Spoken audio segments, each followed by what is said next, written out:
I realized that I had to do it my way. And they brought me in to do it my way. I was told very early on, we don't do videos. I'm like, excuse me, it's like a YouTube world. No videos, period. That's Angela Ahrendts, and she's telling a story from her first months as Apple's head of retail.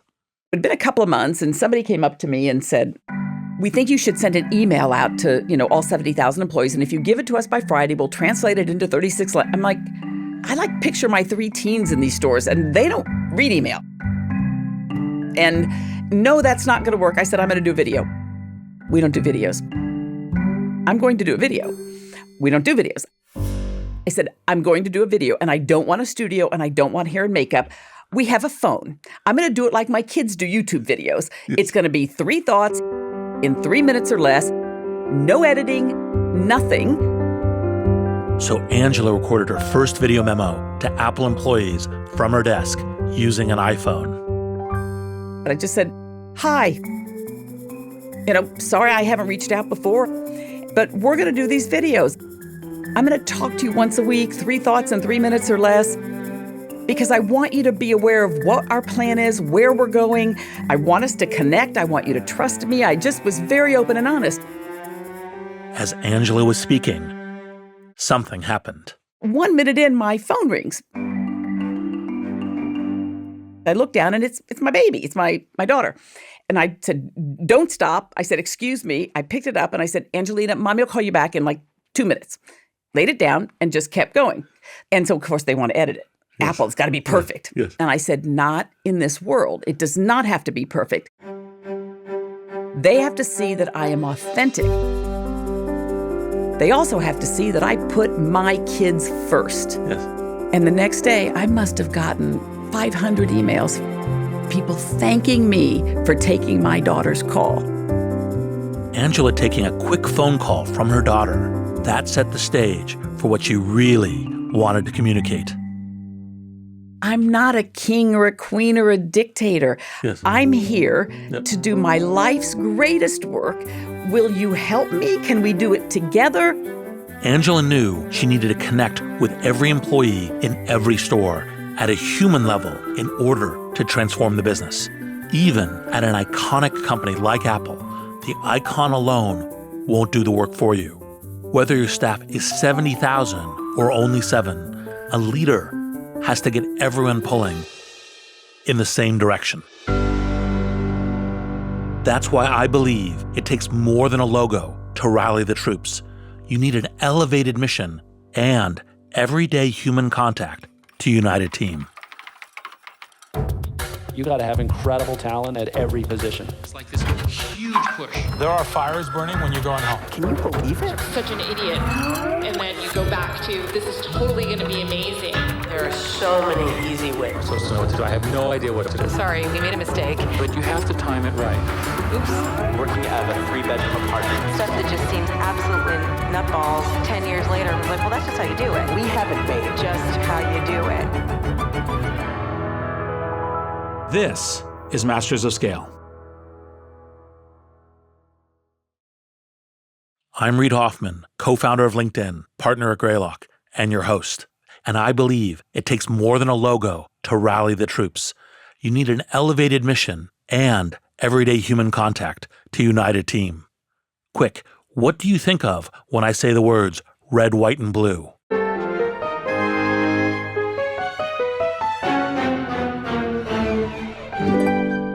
A lot of you, statistically speaking, probably said the United States.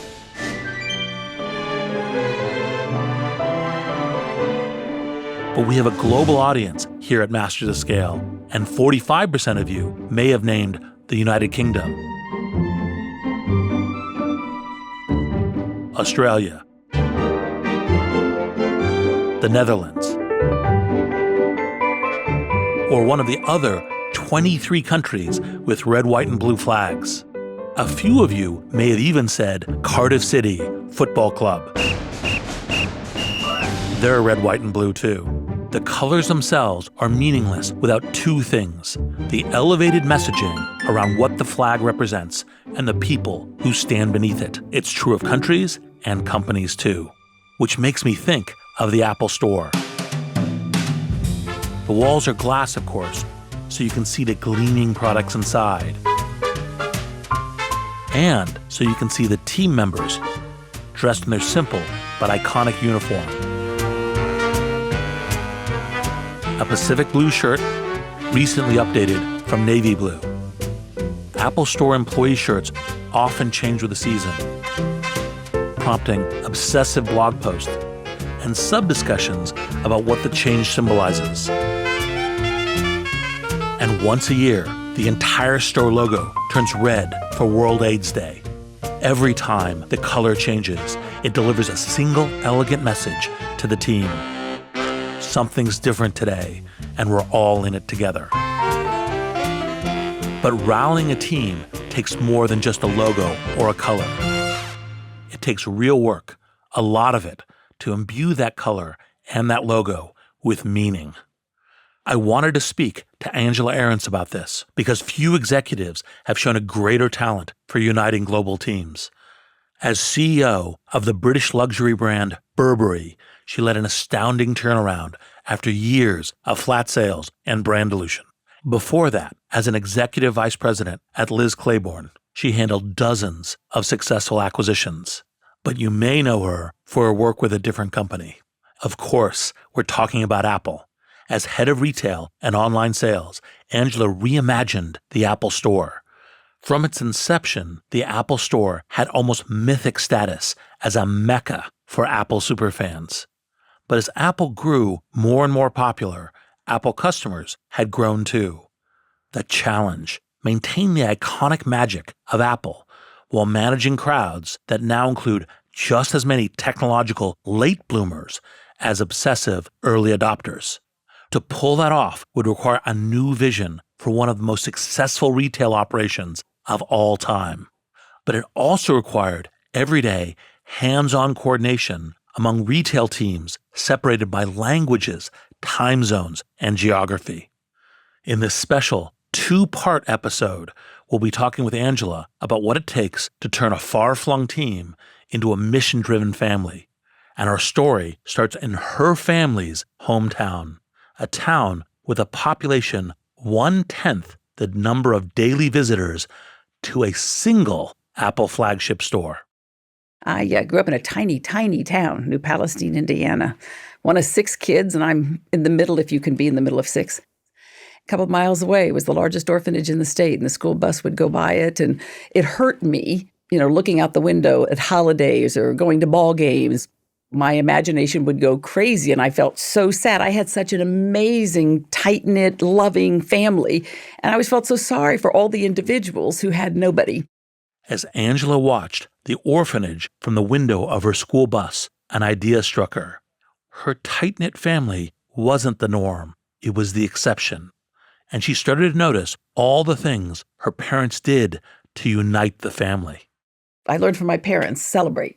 Just celebrate. My parents celebrated everything. My dad was an only child. My mom grew up in an orphanage, ironically. And so they celebrated every holiday. So I learned the power of celebrating. What Angela came to realize was that celebrating every holiday as a family is a choice, one that united her family.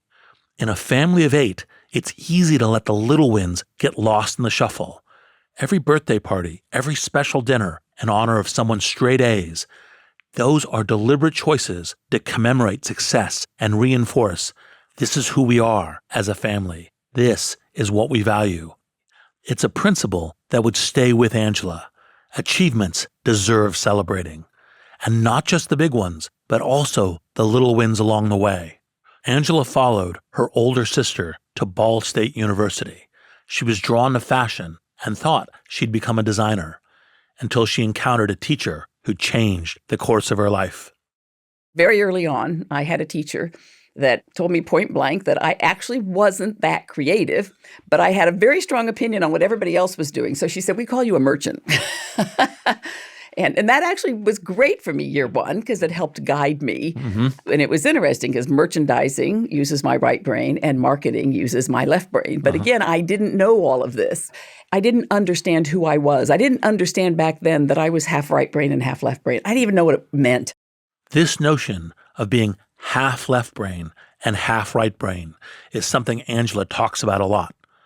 This ability to toggle between the analytical and the creative is a guiding force in her professional career.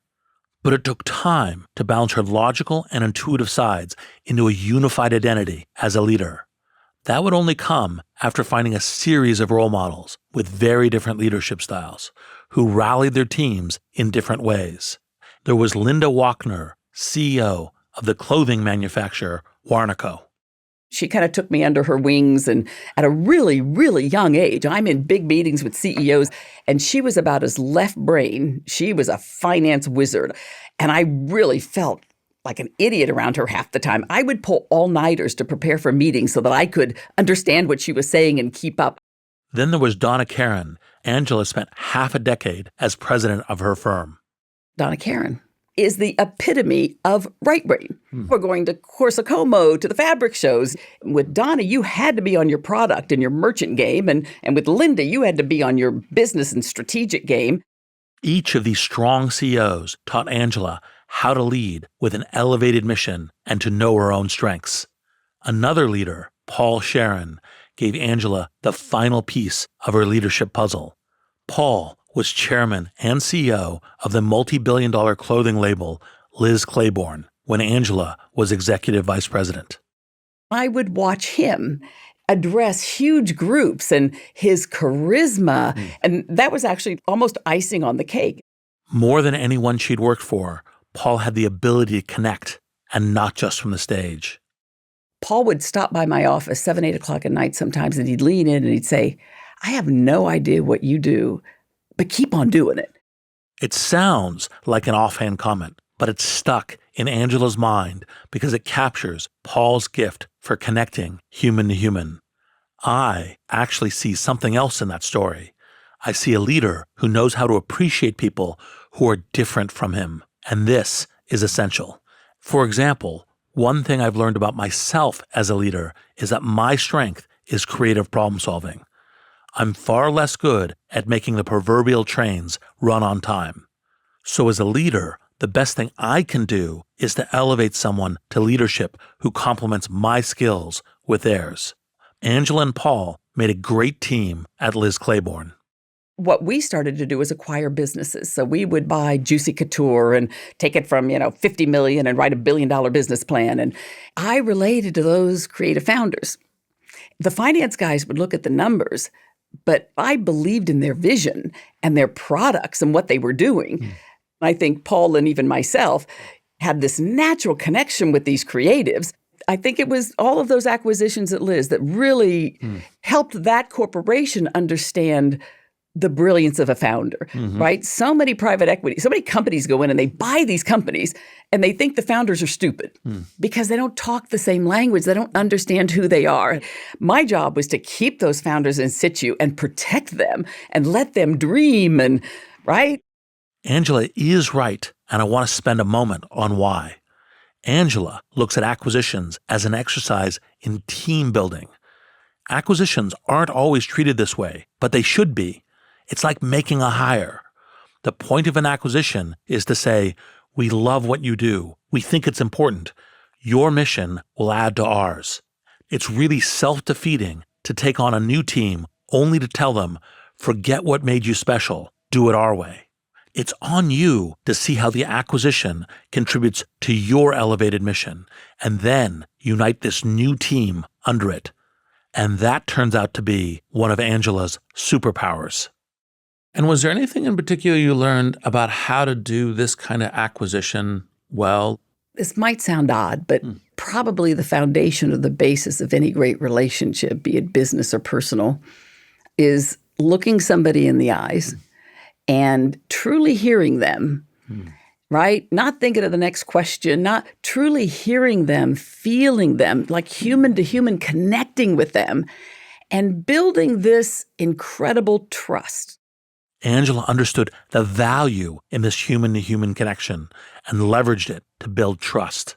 With trust came smoother acquisitions and a more united team. It was this ability that caught the eye of the London legacy brand Burberry. After 7 years at Liz Claiborne, she got the call. So then the call from Burberry comes in. What's your kind of first reaction to this, kind of staid, quiet, maybe even decaying, kind of British brand that calls you and says, hey, we think you might be the right one for us? One, I was almost taken aback because I had a conversation about a week earlier there was another woman, we were both EVPs of the company, and she said, you've been here for a while now, and I fear that you're going to go someday. Why would you ever leave here? What would it take? And just off the top of my head, just very spontaneously, I said, I love luxury. It would be so intuitive to be in luxury someday. I would love to be in more of a direct-to-consumer business, and I would love to be so much more global because my businesses were very domestic. And I just threw that out there. And the cosmos works in really weird ways. So a week later, I get this phone call. And my immediate instincts are like, no, thank you. But as I thought about it, I thought, it is exactly what I had said. It was a serendipitous offer, but Angela turned it down. So I am loyal to a fault, and I refuse to break anybody's trust. We have a really great meeting, but they call up later, and I'm like, I can't. No, thank you. I just can't, right? Now I feel like I've cheated on my husband. I can't. But the more calls Angela fielded about the position, the more intriguing it started to sound. Burberry, as a brand, had gone through a decade of oversaturation in the public eye, and that was a challenge Angela thought she could tackle. She talked it through with Burberry's lead designer, Christopher Bailey, a colleague from years past. I met with Christopher, and we had not reconnected since our Donna Karan days. There's about a 10-year age difference, but I had always admired and respected him, and he had been brought in about a year or so earlier. And so we really reconnected, and we actually put the strategy together on the back of a napkin. I mean, our minds were going 100 miles an hour. So that was an incredible sign that I'd never done this before. He had never done what we were dreaming of doing. But wow, to have a partner like that. Did either of you keep the napkin? We didn't. And I wish we would have. Yes. Angela didn't keep the napkin, but she did take the job as CEO of Burberry. When we last left her, Angela was joyfully mapping Burberry's new mission on a napkin with designer Christopher Bailey. But when she first arrived at Burberry as CEO, she found herself in charge of 11,000 people who were not necessarily on board. The company was in turnaround, trying to reclaim and elevate a brand name that had gone plebeian. She and Christopher agreed they needed to rescue Burberry's signature pattern, a beige Scottish tartan run through with black and white intersecting stripes and a filament of red. Angela calls it the check.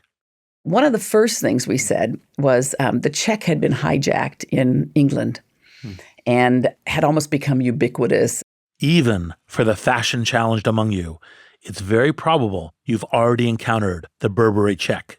The pattern itself dates back to the late 1910s, when Burberry would use it to line its overcoats.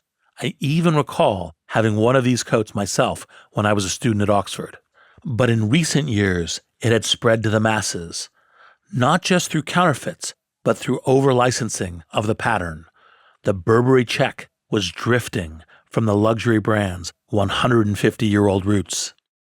We had decided then that we really needed to clean it up, elevate it, make it more innovative. We had also decided that we would do everything in our power to reinforce the Britishness of the company.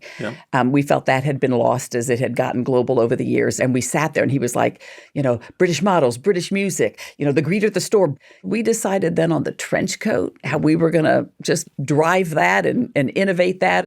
Part of establishing an elevated mission is determining the one factor from which all other factors flow. A bit like an eigenvalue in math and engineering. In this case, the eigenvalue is Britishness.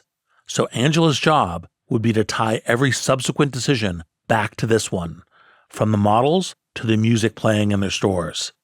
This kind of laser focus is key in a turnaround.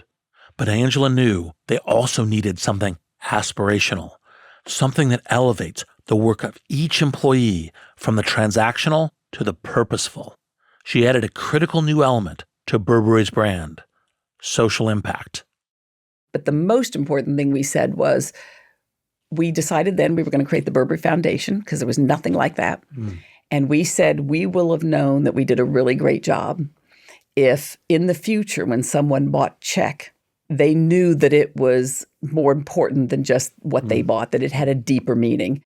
The Burberry Foundation took proceeds from every sale to support social causes. And with that, Angela found a guiding mission that could inspire the entire team, invigorate the brand, and invite the customer to buy in as well.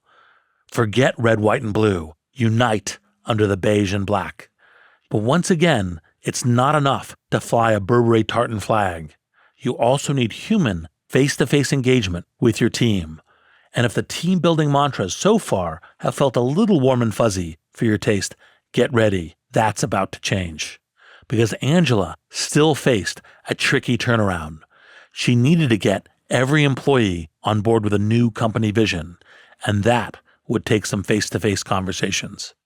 Maybe 6 months in, we had a huge offsite, and we had 200 of the top executives from around the world we flew in. And I'm a pretty good read of people. My right brain kicks in, and I'm just watching. And this was 2 or 3 days. And at the very end, I got up and I said, look, this is the strategy. This is what we're doing. And I know some of you are skeptical. And I know you've been here for a long time. And I know the way you think you're doing it in Hong Kong or Korea is the best. But it's not. We won't win. We're not winning now. You're not, right? And I said, so I am happy to meet with you after this meeting and give you the greatest retirement package, right? I'm not looking to hurt anybody, but you need to walk out of here 100% believing in everything we're doing, or I don't want you on the team and I will take care of you, right? But we can't afford it. We have no time. Yes. And did anyone take you up on that? Yeah. They did. Yep. And if they didn't, I could tell by the body language in the room. And I went back to them. Yes, and said, wait a minute. And said, look, this is, I know you're not on board. This isn't going to work. Angela's approach here is tough, and it's exactly right. Too many leaders avoid difficult conversations, and this puts their work in danger. Especially in a turnaround, people want the vibrancy and clarity of adopting a new mission. People want to be clear on who you are as a company and what you've been put here to do. If you don't get all your employees united and all in on the mission, the turnaround won't achieve liftoff.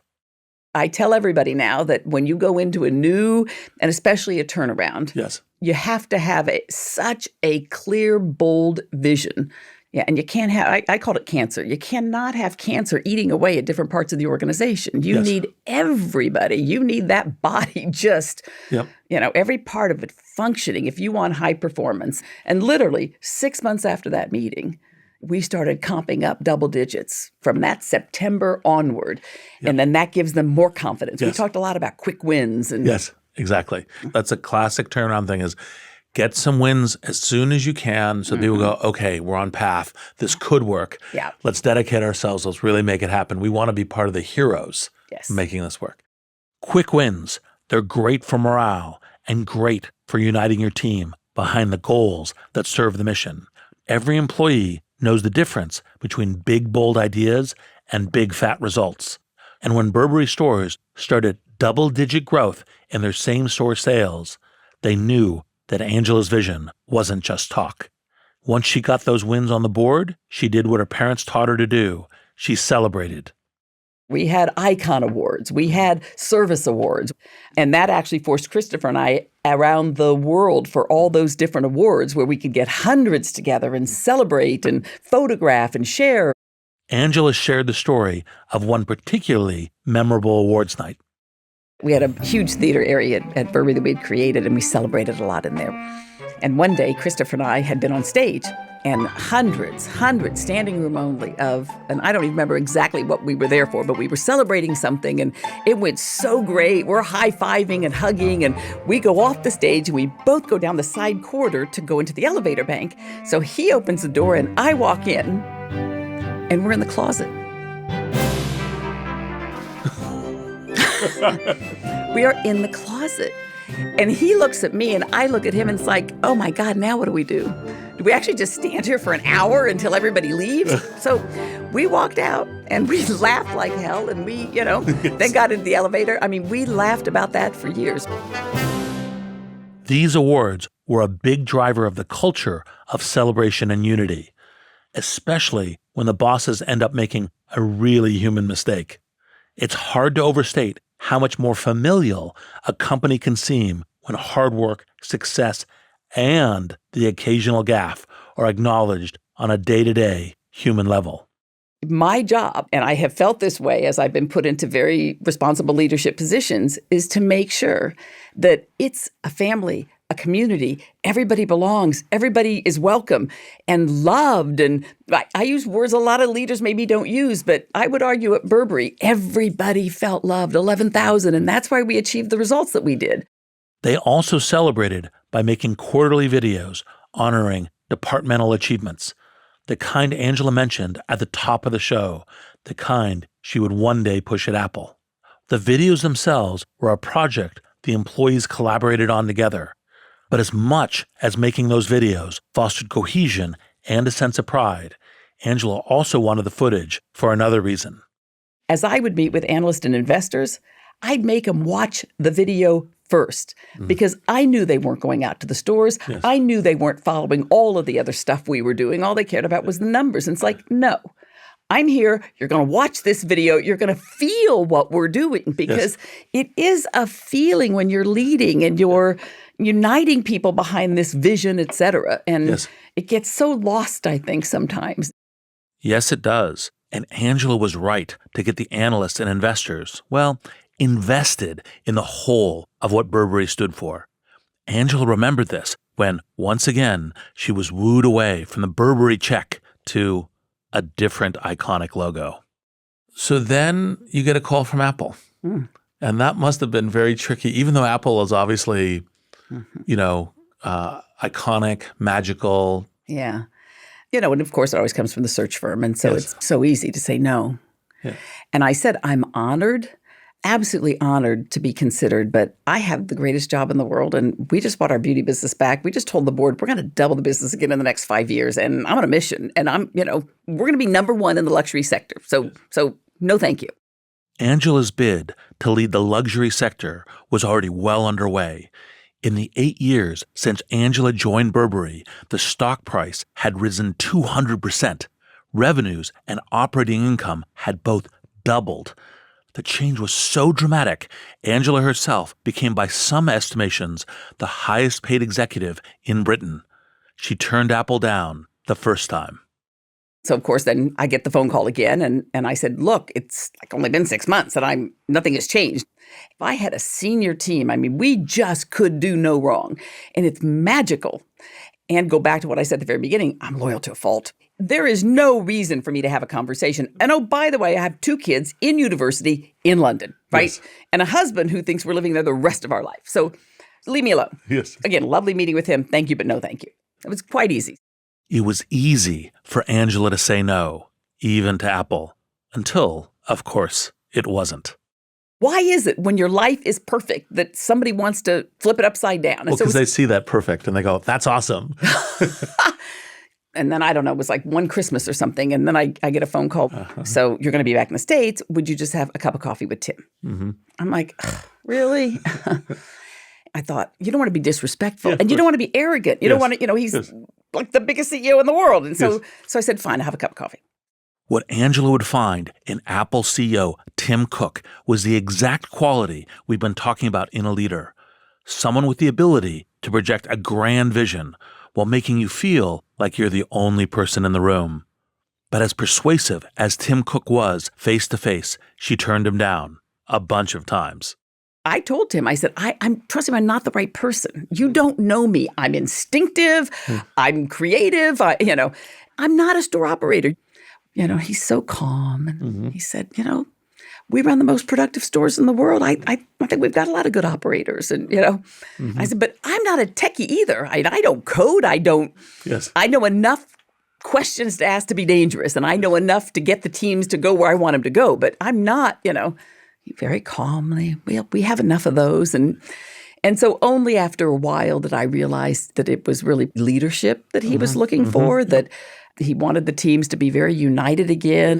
In this moment, Tim Cook knew incredibly well the importance of uniting his retail team under a leader who knew how to do just that. And he also knew how to play to Angela's sense of mission. He had a great precedent to follow. Legendarily, when Steve Jobs first recruited Pepsi president John Scully to become CEO of Apple, he posed a question: do you want to sell sugar water for the rest of your life, or come with me and change the world? But this wasn't a typical CEO pitch. Angela wasn't even interviewing to be CEO. Not everyone is willing to take what might seem like a step backwards in title. So Tim appealed to her sense of the larger mission. What happened next? Apple is in many ways a amazing company, inventive, soulful, caring. What was those first few months like for you? I hated it. Yes. Yes. We'll pick that story up in part 2 of our interview with Angela Ahrendts. I'm Reid Hoffman. Thanks for listening. Masters of Scale is a Wait What original. The show is recorded remotely with sanitized audio gear. Our executive producers are June Cohen and Darren Triff. Our supervising producer is Jay Punjabi. Our producers are Chris McLeod, Adam Skuse, Jenny Cataldo, Jordan McLeod, Catherine Clark Gray, Hallie Bondi, Christina Gonzalez, and Ben Manila. Our editor-at-large is Bob Safian. Original music and sound design by Ryan Holiday and Daniel Nissenbaum. Audio editing by Keith J. Nelson. Mixing and mastering by Brian Pugh. Special thanks to Chris Ye, Elisa Schreiber, David Sanford, Saida Sepieva, Adam Heiner, Emily McManus, Kelsey Capitano, Tim Cronin, Sarah Sandman, Charlie Meneses, and Colin Howarth. Visit mastersofscale.com to find the transcript for this episode, and be sure to subscribe to our email newsletter.